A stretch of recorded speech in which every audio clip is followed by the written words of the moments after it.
ان الحمدللہ والصلاة والسلام علی اشرف الانبیاء والمرسلین صلی اللہ علیہ وآلہ وسلم وعلی آلہ واصحابہ اجمعین، آمین۔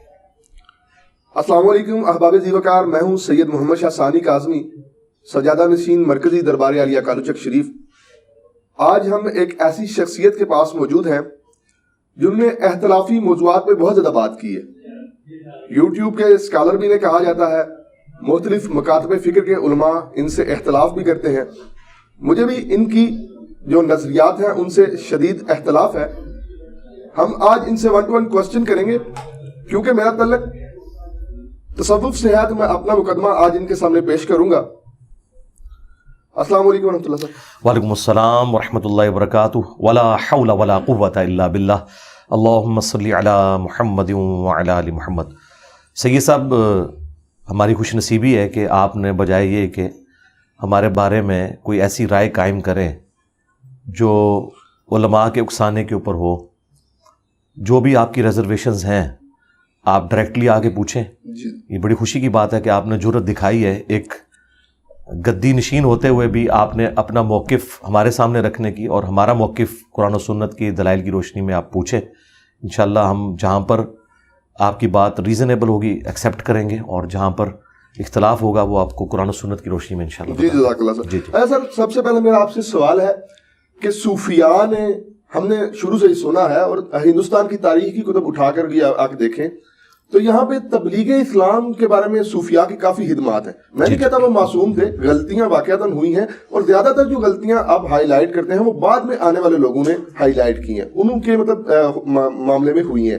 تو صوفیاء کی کم سے کم اس معاملے میں تو آپ تعریف کر دیا کریں۔ جی بالکل تعریف کرتا ہوں۔ دیکھیں، اللہ تبارک و تعالیٰ جس سے چاہے دین کا کام لے لیتا ہے۔ ہم نے کسی ویڈیو کے اندر صوفیاء کی اس حوالے سے جو کنٹریبیوشن ہے اس کا انکار نہیں کیا۔ ہم نے صرف یہ کہا ہے کہ صوفیاء نے اسلام جو یہاں پر پہنچایا وہ پیور اسلام نہیں تھا جو قرآن و سنت کے اندر رپورٹ ہوا۔ اور ہم اپنے دعوے کی دلیل میں صوفیاء کی جو ٹیکسٹ بکس ہیں جن کو وہ کوٹ کرتے ہیں کہ یہ ہمارے نظریات ہیں، ان کو ہم قرآن و سنت پہ پیش کر کے آپ کو بتا سکتے ہیں۔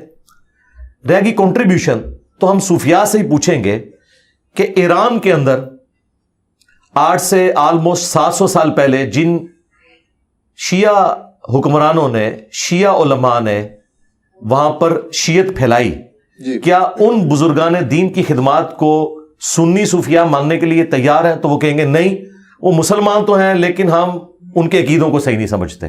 بس ہم بھی صوفیاء کو مسلمان سمجھتے ہیں، ان کے عقیدوں سے اختلاف رکھتے ہیں کتاب و سنت کی روشنی میں، اور خود بخاری اور مسلم سے ایک حدیث ایسی ہے کہ جو یہ لوگ اپنے مخالفین کے لیے پیش کرتے ہیں۔ مثلا آج ڈاکٹر ذاکر نائک نے سینکڑوں ہندوؤں کو کیمرے کے اندر کلمہ پڑھایا ہے، جس کی پاداش میں حضرت ابراہیم علیہ السلام کی طرح انہیں غریب الوطنی کی زندگی گزارنی پڑ رہی ہے۔ تو کیا بریلوی، دیوبندی علماء اور صوفیاء نے ڈاکٹر ذاکر نائک کو اللہ کا ولی مان لیا ہے کہ جس نے آج کے اس ماڈرن دور کے اندر سینکڑوں ہندوؤں کو کلمہ پڑھایا ہے؟ آپ کے تو پرانے بزرگ تھے، اس کی تو کوئی ویڈیو نہیں ہے، یہ تو ویڈیو بھی موجود ہے۔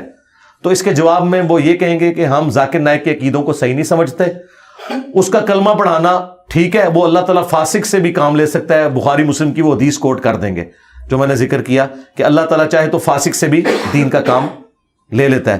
وہ ایک جنگ کے دوران ایک مسلمانوں کی طرف سے شخص لڑ رہا تھا جو قانوناً صحابی تھا، لیکن نبی علیہ السلام نے فرمایا یہ جہنمی ہے۔ تو صحابہ کہتے ہیں ہمیں بڑا وسوسہ آیا کہ اس نے تو اتنے کافر قتل کیے ہیں اور اتنی دلیری سے لڑ رہا ہے، یہ جہنمی کیسے ہے؟ تو ایک صحابی اس کے پیچھے ہو لیے، اینڈ پہ جب وہ زخموں کی تاب نہ لا سکا تو اس نے ایک تلوار زمین میں گاڑ کے اپنے آپ کو اس پہ گرا کے خودکشی کر لی۔ تو وہ صحابی وہاں سے نعرہ مارتے ہوئے آئے، صدق رسول اللہ، رسول اللہ نے سچ کہا تھا۔ پھر نبی علیہ السلام نے حضرت بلال سے کہا کہ اٹھو اور اناؤنسمنٹ کر دو کہ آخرت کا دار و مدار خاتمے کے اوپر ہے، بعض اوقات اللہ تعالیٰ فاسق سے بھی دین کا کام لے لیتا ہے۔ فاسق چھوڑ دیں، کافروں سے اللہ نے دین کا کام لیا ہے۔ آج یوٹیوب کے ذریعے، انٹرنیٹ کے ذریعے جو پوری دنیا کے اندر اسلام کی دعوت پہنچ رہی ہے، آپ گھر بیٹھ کے سعودی عرب کی نماز دیکھ رہے ہیں، حرم مکہ، حرم مدینہ کی زیارت کر رہے ہیں، روزہ شریف کی زیارت کر رہے ہیں۔ یہ ٹیکنالوجی اجمیر شریف والے بزرگوں نے نہیں دی، بغداد شریف والوں نے نہیں دی، بریلی شریف والوں نے نہیں دی، دیوبند شریف نے نہیں دی، بلکہ یہ گوروں کی ٹیکنالوجی ہے.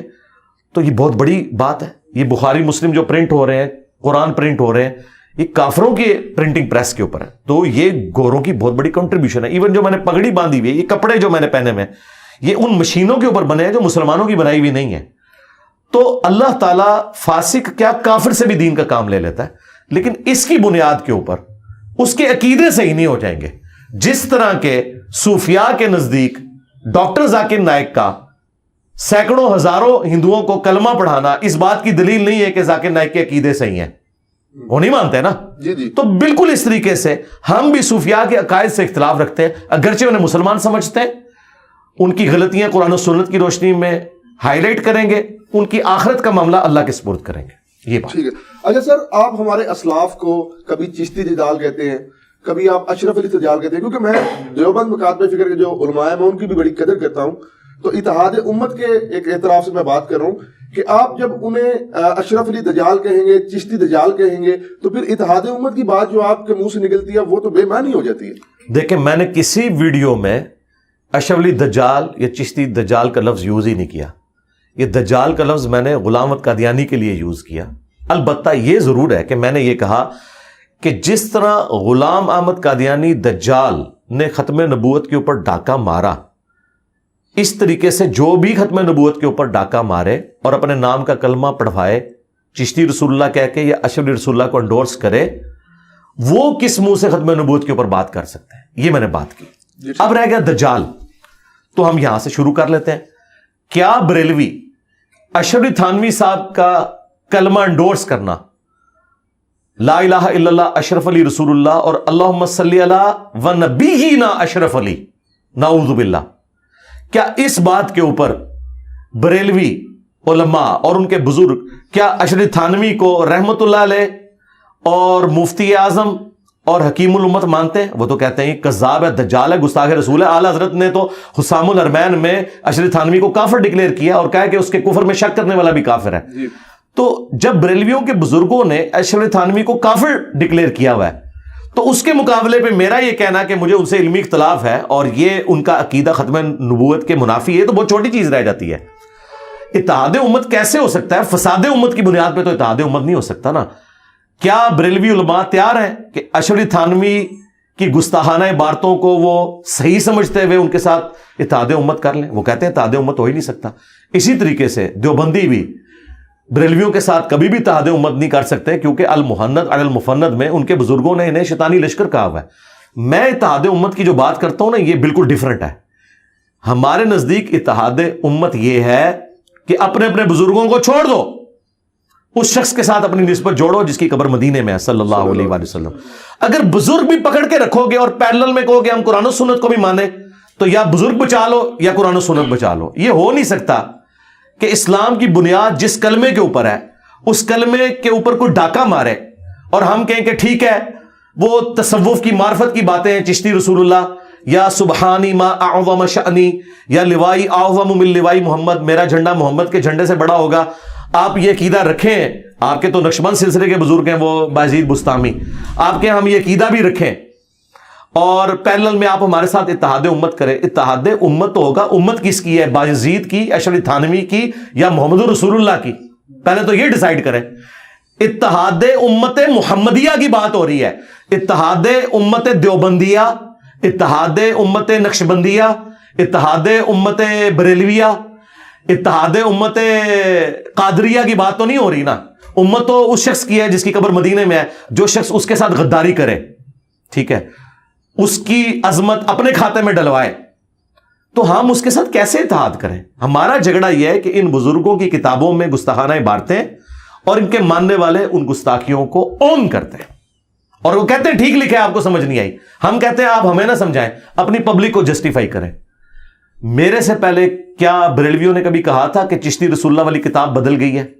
چند سال پہلے ان کے مفتی مناظرے میں ڈیفینڈ کر رہے ہیں اسے, اور ڈیفینڈ اس لیے کر رہے ہیں کہ اعلیٰ حضرت نے فتاوی رضویہ کے اندر سبع سنابل کی تعریف کی ہے اور کہا ہے کہ یہ رسول اللہ کی بارگاہ میں مقبول کتاب ہے, اور اس کے اندر بھی چشتی رسول اللہ لکھا ہوا ہے. اگر اعلیٰ حضرت کو پتا تھا کہ اس کتاب میں چشتی رسول اللہ لکھا ہے اور اس کے باوجود انہوں نے کہا یہ نبی الاسلام کی بارگاہ میں مقبول ہے, تو اعلیٰ حضرت تو فارغ ہو گئے. اور اگر ان کو نہیں پتا تھا تو رسول اللہ پہ جھوٹ باندھ دیا. اور یہ بھی نہیں کہ یہ اعلیٰ حضرت کے بعد ایڈ ہوا ہے. ہمارے پاس فارسی کے کلمی نسخے اعلیٰ حضرت کے زمانے کے پرنٹڈ موجود ہیں, ان میں چشتی رسول اللہ موجود ہے. اصل بات یہ ہے کہ ان کو پتہ ہی نہیں تھا.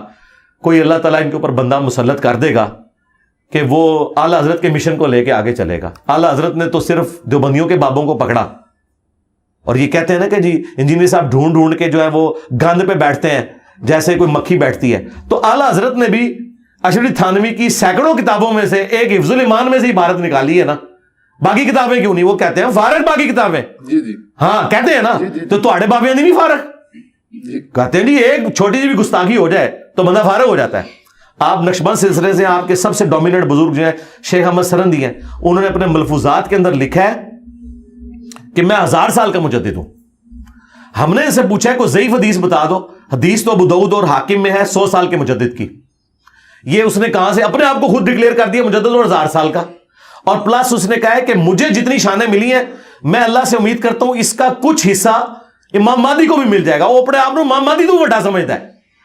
اندازہ کرو, مہدی کی تعریف میں تو ابو داؤد میں مسند احمد میں حدیثیں ہیں, اور تو کہہ رہا ہے کہ مجھے جو کچھ ملا ہے اس کا کچھ حصہ مہدی کو بھی ملے گا. اور اس سے بڑھ کے جو جھوٹ بولا, اس نے کہا کہ اس امت میں اگر کوئی نبی ہوتا تو وہ فقہ حنفی کے مطابق عمل کرتا. اندازہ کرو انہاں دا لیول.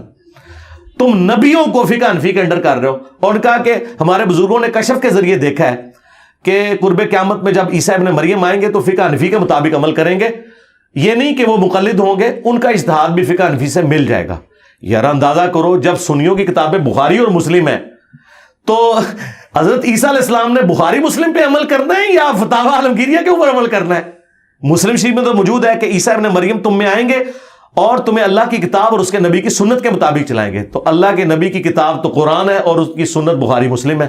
حضرت عیسیٰ علیہ السلام بھی بخاری مسلم پہ ہی عمل کریں گے, اور وہ امام بخاری امام مسلم کے پیچھے نہیں ہوں گے. اس کے اندر احادیث جو رسول اللہ کی ہیں صلی اللہ علیہ وآلہ وسلم. اور یہ وہ باتیں جب ہم ہائی لائٹ کرتے ہیں, کل تک تو مکتوبات شریف جو ہے تصوف کا سرمایہ تھے, آج انہی مکتوبات شریف سے جب ہم عبارتیں پیش کر رہے ہیں تو یہ کہہ رہے ہیں انجینئر صاحب گستاخی کر رہے ہیں. تو بڑی زیادتی والی بات ہے. یعنی ہم جو بات کر رہے ہیں اس کا جواب دیں. اچھا سر, مزارات کے حوالے سے آپ ایک حدیث پیش کرتے ہیں کہ قبر پہ عمارت نہ بناؤ. جی ہاں جی. تو اگر قبر کچی ہو تو جو مزار بنایا گیا وہ تو زائرین کے بیٹھنے کے لیے بنایا گیا, کہ وہ بارش میں اگر آندھی میں کہیں آتے ہیں احصال ثواب کی نیت سے, تو اس میں کیا حرج ہے؟ اس میں حرج یہ ہے کہ نبی علیہ السلام کی 3 بیٹیاں جوان شادی شدہ حضور کی زندگی میں فوت ہوئی ہیں. آپ نے اپنے مبارک ہاتھوں سے دفنایا. دنیا کا کون سا بابے کا مزار ہے جو سیدہ زینب, سیدہ ام کلثوم, سیدہ رقیہ کے مزارات کا مقابلہ کر سکے؟ مجھے بتائیں. نبی علیہ السلام نے کوئی اس کے اوپر قبہ نہیں تعمیر کروایا کہ لوگ آ کے میری بیٹیوں کے مزار کے اوپر بیٹھے. اس کے بعد سیدہ فاطمہ جب فوت ہوئی تو کیا مولا علی علیہ السلام نے ان کا کوئی مزار بنوایا تھا؟ یہ جو مزارات سعودی حکومت نے گرائے ہیں نا, یہ مزارات نبی علیہ السلام کی وفات کے 650 سال بعد بنائے گئے تھے. جو مزار حضور کے 650 سال بعد بنے, ٹھیک ہے, اور اس کے 400 سال بعد انہیں گرا دیا جائے تو مزار شہید کہاں سے ہوئے؟ جو خود جس کو کہنا چاہیے حلال ہی نہیں تھے بننے میں, وہ شہید کہاں سے ہوئے؟ اگر حلال ہوتے تو صحابہ کرام بناتے, مولا علی بنا دیتے مزار نبی علیہ السلام کا, گنبد لا کے رکھ دیتے. نہیں, ایسا نہیں ہوا. تو نبی علیہ السلام ہمارے لیے رول ماڈل ہے نا. تو یہ جو کہتے ہیں زائرین کے لیے کرتے ہیں, اسلام کوئی مطلوب ہی نہیں ہے. اسلام میں تو یہ ہے کہ قبروں پہ جا کے آخرت کی یاد آئے, وہ کچی قبروں کو دیکھیں, اللہ کے حضور ان کے لیے دعا کریں. مسلم شریف میں حدیث ہے, میں تمہیں حکم دیتا ہوں قبروں پہ جاؤ تاکہ آخرت کی یاد آئے. بس یہ مقصد تھا. مزارات پہ جانا تو کوئی مقصد نہیں تھا. اور پھر مجھے بتائیں, جو مزارات رسول اللہ کی مخالفت میں بنائے گئے ہیں, مسلم شریف میں حدیث ہے تو میں منع کرتا ہوں قبروں کو پکا مت کرنا, ان پہ عمارت مت بنانا. آپ کیا نبی کے ساتھ ٹکر لیں گے کہ یا رسول اللہ تو نہیں پتا, تسی منع تے کیتا سی لیکن زائرین واسطے ضرورت تھی. مجھے بتائیں, اللہ کے نبی علیہ السلام امت کے حق میں جو ضرورت تھی کیا وہ بتا کے نہیں گئے امت کو؟ اگر اس کی الٹ بات کی ہو تو پھر تو آپ کے لیے لمحہ فکری ہے کہ آپ کس نبی کو مان رہے ہیں. بھائی ہمارے نبی وہ ہیں جن کے والد کا نام عبداللہ تھا, ان کی والدہ کا نام آمنہ تھا, ان کی قبر مدینہ شریف میں ہے, اور تسی کہڑے نبی نو مانتے ہو؟ اپنا ذرا تعارف کرواؤ. جدھر لوکی کلمہ پڑھتے او محمد اور ہاں, تو تسی دسو کیڑے محمد نو مانتے ہو؟ اس محمد کو کہ جس کی کتاب قرآن ہے اور اس کے ماننے والوں نے بخاری مسلم لکھ کے ان کی سنتیں امت تک پہنچائیں, یا کسی اور محمد کو مانتے ہیں؟ پہلے تو ہم یہ کلیئر کریں گے کہ آپ کس محمد کو مانتے ہیں صلی اللہ علیہ وآلہ وسلم.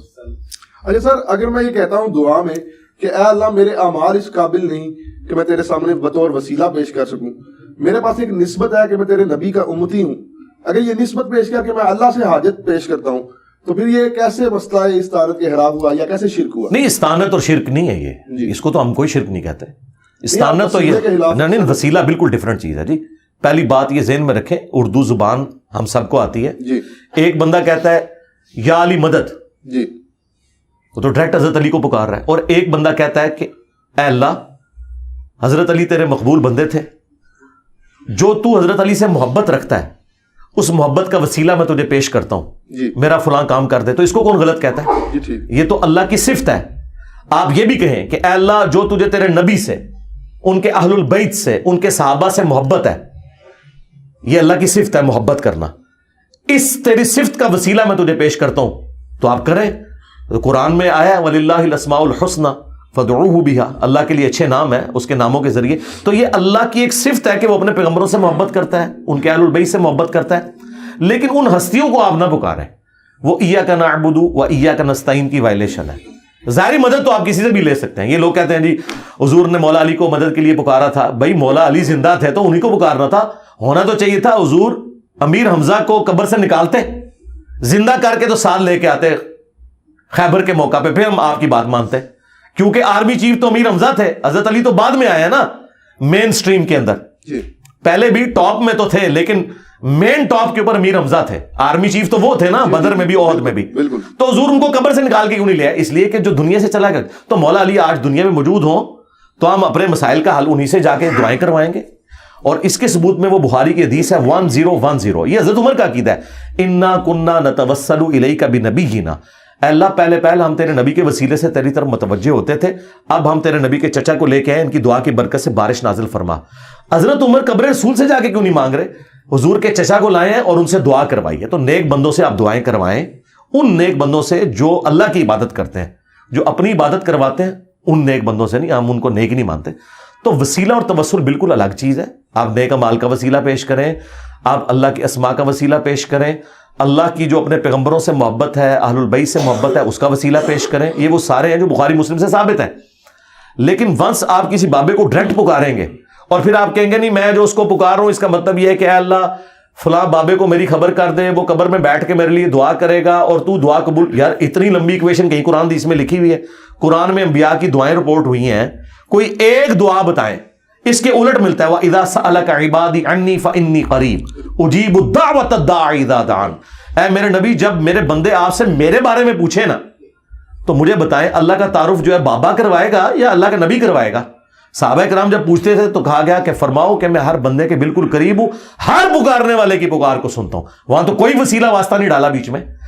وسیلہ واسطے اس طرح کے جو میں نے جس طریقے سے بتایا یہ جواز کی حد تک ہے، باقی اللہ اور بندے کا کوئی پروٹوکول نہیں ہے. ڈائریکٹ آپ اللہ سے مانگے ادعونی استجب لکم.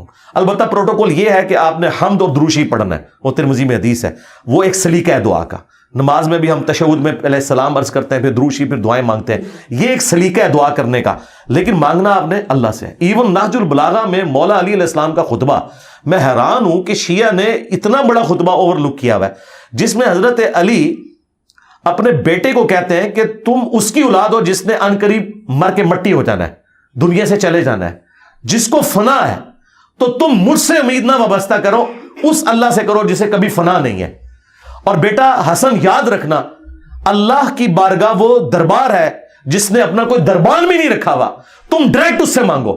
مولا علی تو حسن کو نہیں کہہ رہے کہ منو وچ پا، تو منو دسو جنہوں نے اہل البیت نو وچ پایا ہوا ہے، نبیوں نو وچ پایا ہوا ہے. اے مولا علی دے شیعہ نے یا بنو امیہ دے شیعہ نے؟ مولا علی تو حسن کو کہہ رہے کہ منو نہ وچ پائی میں تو مر جانا ہی. او زندہ ہی وہ دے کول منگی اور اس کا کوئی دربان بھی نہیں کہ اس نے کوئی پہرے دار مقرر کیا ہے کہ اجازت لے کے اینو وچ پاؤ گے تو سنے گا، ویسے نہیں سنے گا. انہوں نے کہا کوئی پروٹوکول نہیں، ڈائریکٹ اللہ سے مانگ. اہل البیت کی جتنی دعائیں شیعہ کے ہاں ملتی ہیں یا قرآن میں جو انبیاء کی دعائیں ہیں یا اہل سنت کے ہاں نبی الاسلام کی دعائیں ہیں، کسی میں کوئی واسطے وسیلے نہیں ہیں. یہ سب فراڈ بنایا ہوا ہے انہوں نے. ٹھیک ہو گیا. اچھا سر، آپ نہیں سمجھتے کہ اگر آپ کی تھوڑی سی زبان میٹھی ہو تو تمام مکاتب فکر کے علماء میں سے کچھ نہ کچھ آپ کے ساتھ کوئی معاملات طے ہو جائیں، کوئی نہ کوئی بہتر؟ نہیں ہو سکتے، بالکل نہیں ہو سکتے. اس کی وجہ یہ ہے میٹھی زبان کر کے بھی میں نے یہی کہنا ہے کہ چشتی رسول اللہ غلط ہے. چلے میں کہہ دیتا ہوں بھائیو، چشتی رسول اللہ کو نہ مانو،